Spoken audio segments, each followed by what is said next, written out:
Welcome back to the Shane Plays Out of the Abyss Notes series. So we're finally almost, not quite, almost so close to being done with Gracklstugh. I had timed things last for this session, not last session, the most recent session that I'm talking about now, and I knew that they would either be almost done with Gracklstugh or they would have left Gracklstugh and just be getting to wherever they were going next, which I hoped would be Sloop-a-Doop, because there's a really cool encounter with Demogorgon in the story in Sloop-a-Doop, which is the Kuatoa city in Shushar, the Awakened, their NPC that's with them, keeps wanting to go there. Says you can have safety and sanctuary there, and he wants to go spread his message of peace to his people. Well, the way it turned out, we ended up on a cliffhanger. We ended on a cliffhanger. I did that on purpose. I stopped right on time. We tried to stop at 8:30, and I stopped right on time at a cliffhanger. And they're like, "Oh man," but I did that on purpose because I thought it was a great setup for next week's session. So where we left last time was they had just had their meeting with the dragon Thimberchod on top of the building. They had gone on top of the building and signaled him, and he had been like, "There will be a reckoning," when they told him what the Keepers of the Flame were up to, his handlers, and he flew off with the egg, the dragon egg. And they were like, "All right, so what do we do?" So there was some discussion, and the dragon had tipped them off that there's drow agents in the city looking for them, and they were like, "Oh, they're at the inn." I said, "Well, I don't know if they're at the inn or not, but he told you that they're looking for you." So they discussed, what do we do, and they had some pretty good discussion on how do we leave the city. Let's go back to the inn. They were worried about their NPC companions, which is good because from a storytelling perspective, that means that they've built some empathy with their NPCs who, really, if you think about it, they're just numbers on paper. Well, their characters are too. But anyway, they were actually kind of concerned about them. And they were like, "Oh, we got to pay the tab," and stuff like that. So their brain was kind of, it had sunk in story-wise that they've been gone for 2 or 3 days and left their friends at the inn. And so they were thinking of even mundane things like, we have to settle up the tab on the rooms and all this stuff. So anyway, they ended up heading back to the Dark Lake District and getting to the inn, basically. I didn't do any role-playing getting through the gates or any. I didn't mess with that. I'm ready to get them out of Gracklstugh. They've been in Gracklstugh for game time about 4 days. Something like that. I have a travel log that I keep, and also a pursuit log for the pursuit level mechanic with the drows, chasing them, drow pursuit party, Elvara, and all that. But I think they've been in Gracklstugh about 4 days, something along those lines. And but in real time, I mean, they've been there for months, 2 or 3 months probably. As a reminder, we play once a week for 2 or 3 hours, 2.5 hours on average. And they were spent a lot of that time in the Whirlstone tunnels. So I think I was ready to move them on, and I think they were ready to move on. So, and we didn't do all the side quest stuff in Gracklstugh by any means. There's a lot of stuff with the city guard and some other like there's a couple of merchants, and they never tried to meet the king, the Deep King, or any of that. So. There's a lot of stuff that they could have done that they didn't, and I didn't try to prod them that way. It's time to move on. I mean, you could really make almost a mini campaign almost out of Gracklstugh. A lot of going on in Gracklstugh with all the different factions. So they headed back to the inn. On the way, a couple of the characters or a couple of the players said, "Hey, we're looking around." For signs of pursuit or anything unusual, and one of them rolled, and I can't remember what it was. The other one rolled an unnatural 20, I think, or 21, and I said, "Okay," I said, "You're not absolutely sure, and in fact, it's almost like you're not sure if your mind's playing tricks on you, but you're pretty sure that a couple, once you got into the Dark Lake District and there's more crowds and all the different races, because all the races kind of congregate. They're kind of confined to the Dark Lake district. If you're not a Darrow or a Stone Giant or a Grey Dwarf, a Duergar. So once I got in the Dark Lake district and kind of got towards the Blade Bazaar, which is near the inn, uh, I was like, you're pretty sure that a couple of drow were trying to check you out without appearing to check you out. And in fact, that's what was happening. It was part of the drow pursuit party checking them out. Um, but I played it like, you're not quite sure, just to kind of give that sense of they're closing in on you and a little bit of paranoia. Because I knew how I wanted to have the drow pursuit party finally catch up to them, and in fact, it is how it played out. I had hoped, and I'll talk about this more in a moment, but I had hoped they would try to leave the city by boat, and that's in fact what they ended up doing, and I knew exactly how I wanted to handle that. So it all came together really well. Um, some interesting notes. They did make it back to the inn. They made, their NPC, the stool, their NPC companion is the little myconid sprout, um, the Shushar the Awakened, and Sereth, I think. I never can remember his name, the drow that's sort of infected with spores that wants to go to Neverlight Grove because of his infection and his, has to do with Demogorgon and all this stuff. Um, they were fine, and Sereth had basically been hiding in the room the whole time, not wanting to attract any attention, and Shushar and Stool, the little myconid, had been kind of hanging around the inn in the lobby and stuff like that, not really going out much. So they paid up, they settled up the rooms. They decided that they didn't want to spend another night in the inn. I had decided as a DM that if they did, that would be fine, and nothing was going to happen until they were actually trying to leave Gracklstugh. But they role played it that way, and that's fine, because that's probably, if I was them, I probably wouldn't have stayed in the inn either, because they're closing in on us. Also, I was waiting for them to take a long rest because we had talked about, I think the last session, I don't know if I mentioned it in the video, but with the group I had said, hey, I think you guys are getting pretty close to 4th level, and next long rest you'll probably be able to level up, and I actually calculated everything, and they were shy a little bit, but they've really done a lot. I didn't exactly milestone them. I've been keeping a track of their experience, but I did just kind of award, and they don't know this, I just kind of awarded some extra XP, and I think they were all pretty much at 1,000 XP from the last time, and I think they're at 2,900 now. I think it's 2,700. Let me check that. I think it's 2,700 XP that will take you to 4th level. Let me double check that. And I gave them just a little bit more than that. So let me see. And most of that was earned. And I mean, I can award other. Yeah, it's 2,700 experience points is for 4th level, and I think they're all pretty much at 2,900 experience points now. So, so they're all excited about that. And I. When we finished, because they did get a long rest in on this session, even though it wasn't at the inn. So I told them, when you come back next week, have your characters leveled up to 4th level, and they were all very excited about that. And that never gets old. You love making a level in games, right? It's just fun. You're like, oh, I finally made another level, and they're earning it. I mean, this Out of the Abyss is kind of a stingy. Uh, when it comes to loot and equipment and even experience, it can be quite stingy. So you really feel it when you get something. So anyway, they ended up deciding to leave. They settled up their bill. They grabbed everybody, all their NPCs, and they said, okay, we're going to go to the bazaar, the Blade Bazaar. We're going to stock up on whatever we can stock up, and then we're going to try to get the heck out of Dodge. I'm like, okay, fine. So they went to the Blade Bazaar. And this is the way the Blade Bazaar by the book, by the actual adventure is done.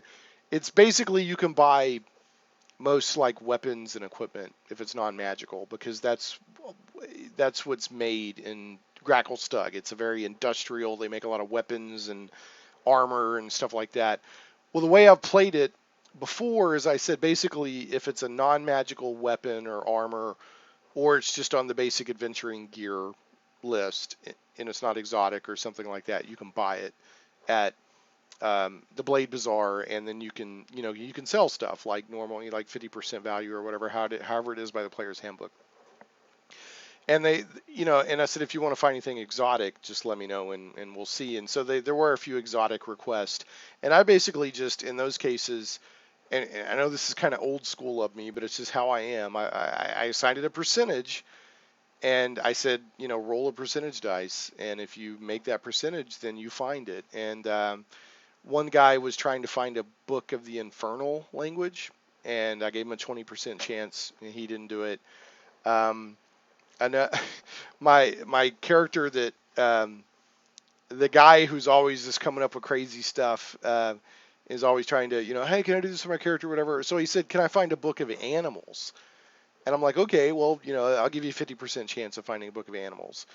And then I said, but now what exactly are you? And he goes, well, I wanted to have dinosaurs. And so he's planning ahead because he plays a mage character, a wizard, so that when he gets polymorph, then he wants to be able to polymorph stuff into dinosaurs, and he knows that, he's playing it like I have to know what it looks like and all this stuff in order to do that. I said, okay. I said, give me a 20% chance. He didn't make it. I said, you just find a regular book on animals, but not necessarily dinosaurs.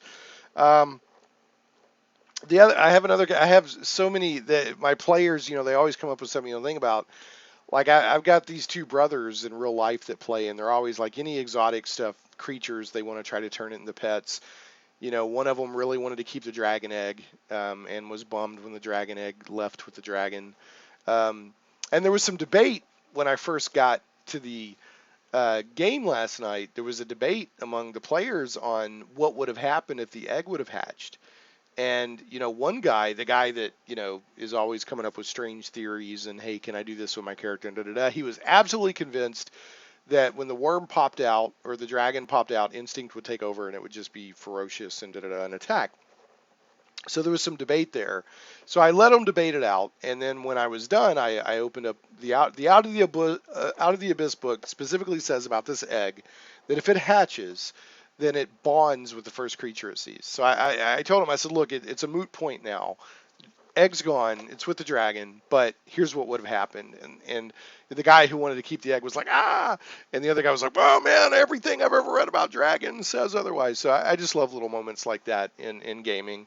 And the guy, I mean, there was no real way to know. I might have ruled that the dragon acted kind of wild and ferocious if it hatched. But then again, it kind of makes sense that bonds with the first thing it sees, and that's how the book did it. So if you're playing the game and your players, if you're DMing, now if you're a player, you really shouldn't be listening to all this if you haven't played through this yet and you plan to. But anyway, having said all that, and if you're one of my players, you know how I feel about it, because I may mention stuff that'll happen in the future. But anyway. So if you're DMing this and your players try to hatch the egg, you have to warm the egg up and it'll hatch and it'll bond with the first. You get a wormling basically that bonds, a red dragon wormling that bonds with the first creature it sees.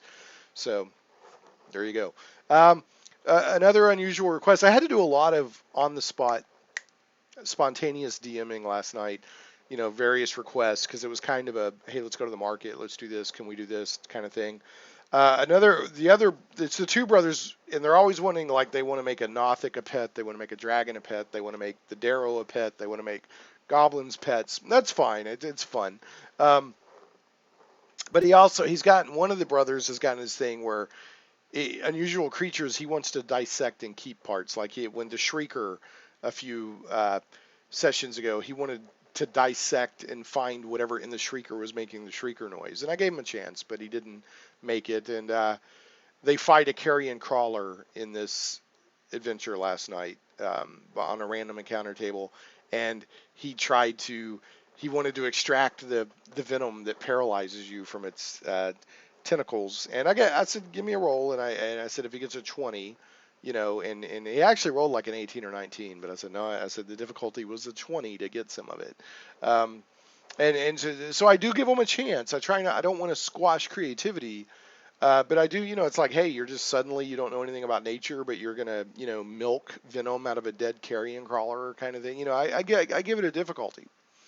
Well, anyway, so last night, um, he had a previous couple of sessions they had fought a spectator, which is kind of like a baby, not a baby beholder, but it's kind of a lesser beholder, and he had cut a couple of the eye stalks off, and had been asking the wizard to use the Ray of Frost cantrip every now and then to keep them from rotting. So he was holding on to those, hoping he could make something happen. Well, last night he's like, well, because he's got the tinker ability, or I don't think it's a feat, it's like a background or something. And he's like, can I? And we've used it a few times during the game. He's like, can I do this or that? And I'm like, yeah, that's fine. That makes sense because you're a tinkerer. But he said, I want to see if I can get these eye stalks to like activate their beams or something. And I said, well, that wouldn't be, um, a tinker ability. You would need, somebody with like a deep understanding of magical beasts, a wizard or whatever, to tell you if that's even possible. Um, I don't even know if the eye stalk separated from the original creature even has the ability to. I don't know. I just have to think about it as a DM. But anyway, his question was, after I told him that, I was like, okay, well, I'm going to hold on to him. He's like, can I find something here at the market to kind of put them in to preserve them to keep them from rotting? And I was like, okay, that's kind of a fair enough request. So he described what he wanted to have happen. He wanted to build something that he could put these eye stalks in, and it would, retard their decay, basically, or maybe dry them out. Um, and I was like, okay. So I let him tell me what he wanted to do, and I just said, roll me a 10-sided dice, and whatever, and he did, and he rolled a 7. I said, it's going to cost you 7 gold pieces in components to do this. So another guy asked if there was pearls. I gave him a pretty decent chance of a pearl. He rolled a percentage, found a pearl, bought that for the identify spell. There was some haggling. They wanted to sell that 500 gold piece gem that the stone speaker of the stone giants gave them. And I did some rolling, and I said, well, he's going to give you like 37, because they're trying to sell it quick, right? We got to go sell it quick. And I said, well, you find somebody, they'll give you like 37% of the value. And then he did a persuasion roll that was pretty good. And I think they ended up doing like adding another 20% to the value or something like that. So I was just doing stuff on the on the quick like that. People were just asking me like, can I do this? Can I do that? Can I do that? Da, da, da. And another thing, they were wanting to sell the repeating crossbows that I think the Darrow used. It may be the gray dwarves, but anyway, there's these light repeating crossbows, and I looked, I didn't see a price for them in the source book or the adventure book, so I just said, we'll just take a light crossbow and add 25% to it, and that's what the value would be. And then of course when you sell it, it's half of that. um, so just a lot of stuff like that going on last night, which is pretty fun. I like to kind of be spontaneous and figure stuff out, and I don't want to just let the players, hey, can I find a flying purple people leader that is incredibly rare? Just anything they ask for, I'm not going to give them. But I do like to reward creativity and try to work with them and give them a chance. And one of the reasons I assign a percentage and do rolls is because I love that knuckle biting drama of the roll. Is it going to be there? Um, and then there's other times where I'll just do it narratively. Another thing I had have happen, uh, I gave them a chance of seeing Droki, and sure enough, they did. Because they've been chasing him all through the Whirlstone tunnels. Now, they didn't really need him story-wise anymore, but just for a little bit of closure, they confronted Droki, and he's acting all hostile and weird. And I think the player who's keeping the spectator eye stalks wanted Droki's hat, which has a couple of displacer beast tentacles on it. Droki's like, you can't have my hat. Well, first he said, what are you going to give me for it? And they couldn't come to a deal. But they did change. They gave him one of the holy symbols that the Keepers of the Flame gave him, and he gave him a black lump of metal that comes out of the obelisk that's in the Whirlstone tunnels. They'll probably never use those again, those black lumps of metal, but it was a neat little role-playing moment. And then he's like, And then he recognizes them. He's like, wait a minute, you've been chasing. Why? Don't follow me anymore. He recognizes these were the characters that he saw in the Whirlstone tunnels. They didn't see him, but he saw them. He's very crafty, and he takes off into the crowd. So that was a fun little moment. So another kind of spontaneous thing I had to come up with was they're like, hey, we want to leave by boat. I'm like, all right. So what I had thought they were going to do was buy some rowboats and take off, but they wanted to, they busted open the player's handbook and they're looking at transportation, this and that and the other. They start looking at how much boats cost, and they're like, we want a book passage. And I'm like, okay. I had to step back as a DM and think, okay, the Dark Lake is pretty big. It's like a Great Lake, like one of the Great Lakes in the United States. It's big. But there's not a whole lot. It's not like a lot of trade and travel. There's a little bit of activity, boats going here and there, I'm sure. But it's not like you're in the docks in New York where, or New Orleans or something, one of these port cities where boats in and out all the time, so I was like, I don't, I don't know how to handle this. They're wanting to book passage.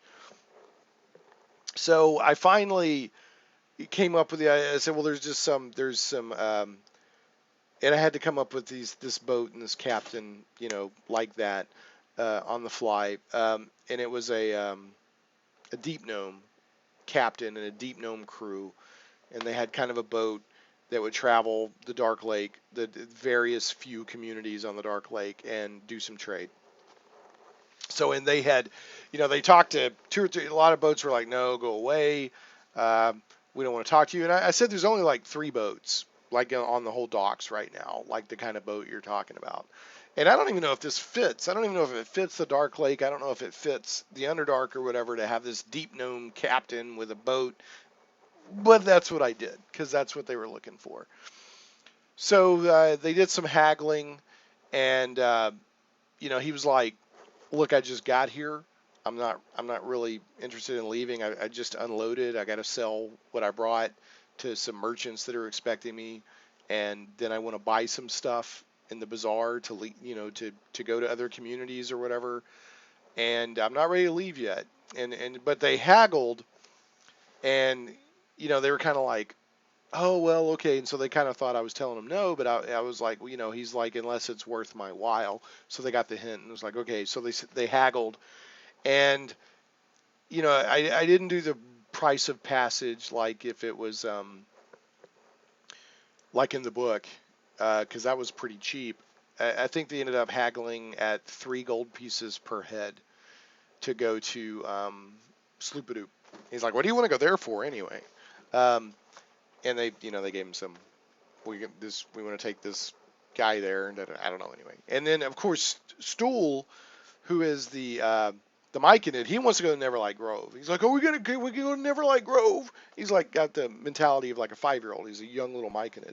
So they've told him after we go to Sloopadoop, we're going to Neverlight Grove. So he's all excited. So anyway, they worked this out with the Deep Gnome, and he's like, okay. And so he's like, we'll leave in the morning. I need some time to unload my cargo and maybe buy a few things. So he said, meet me in the morning. So and I thought this was pretty clever. And he's like, don't cause me any trouble. If you cause me any trouble at any point, we're going to renegotiate. And they're like, all right. So they leave. And, instead of going back to the inn, they remembered that, they discovered that secret entrance in the docks, the Dark Lake docks area, that goes into the back of the Whirlstone tunnels. So they went in there, camped out in the it was at the Alchemist. I think there's an Alchemist laboratory where the main ladder that goes up into the secret tunnels that exit out into the docks. So they go in there and camp out. I thought that was pretty clever. And they go spike the door, because there's a door that leads into an area, and in this area is the fungus farm that had the big weird fertilizer thing where you could shoot fertilizer at people, and crates of rations that are, fungus have been prepared as rations. And it also had the alchemist laboratory. Well, they go spike the door so nothing can get in. And I was like, you know what? I said, I'm going to do a random roll just to see if something's cruised in there while y'all been gone, and I was so happy because it turned out to be a carrion crawler, and I love carrion crawlers. And I even got to use my little carrion crawler miniature that I've gotten out of like Icons of the Realms, or those little square boxes that you get like 4 miniatures in, that D&D sells, Wizards of the Coast. I'd gotten a carrion crawler out of those a while back. I think it was the Underdark ones, because I think it's like Monster Menagerie now, and before that it was like Underdark. Anyway, so I'd gotten a carrion crawler. I was so happy, and I rolled carrion crawler. I was like, yes, this is perfect, because when they were in there fighting before, they left dead bodies, and there's dead bodies of Grey Dwarves, of the Grey Ghost Thieving Guild in the fungus farm area that has the pit of fungus and the fertilizer in the crates. So, a couple of people over spiking the door, and a couple other characters said, we're going to go into the fungus farm and get some fungus. I was like, perfect. So they walk in there, and there's a carrion crawler. And so they have a nice little battle, nice classic dungeon fight with a carrion crawler, and that was a lot of fun. That made me happy. That was one of those moments as a DM I was really happy about, because the random roll fit very narratively, and the carrion crawler is one of my favorite creatures. It's just so D&D to me. I remember years ago looking at, what is this carrion crawler thing? Wow, that's crazy. What is that? And it just kind of symbolizes D&D dungeon crawls to me. Anyway, so they fought the carrion crawler, spend the night, and they took the carrion crawler out pretty quickly. I mean, it did get a couple of hits in on people, but they pretty much took it out. And then they took some of the rations that had been in the crates, the fungus, and they got some to take back to the ship owner as a gesture of goodwill, which I thought was cool. So they so they meet the ship owner, give him the rations. They're like, it's just yours, thank you. He's like, wow, thank you, and it's these crates that just have fungus already prepared as rations, and they're just about. He's like, yeah, give us a couple of moments. We're getting the boat ready. I'll let you on here in a couple of minutes. And he's getting all that ready. Well, at that very moment, some very disheveled, kind of singed, like the cartoon cigar blew up in the face, kind of, still smoldering. The 2 or 3 keepers of the flame show. I think 3 keepers of the flame show up, and these are the Grey Dwarf clerics, the Duergar, that were the handlers of Thimberjaw the dragon, and had been kind of controlling him, although serving him. And the PCs tipped off. They were trying to replace him with a new dragon, the dragon egg, and all that. So they show up, and they're kind of smoking and smoldering. And the leader that they had talked to before shows up, and he's like, "There they are, get them!" He's very upset. And you get the sense that they've had a very bad night with the dragon.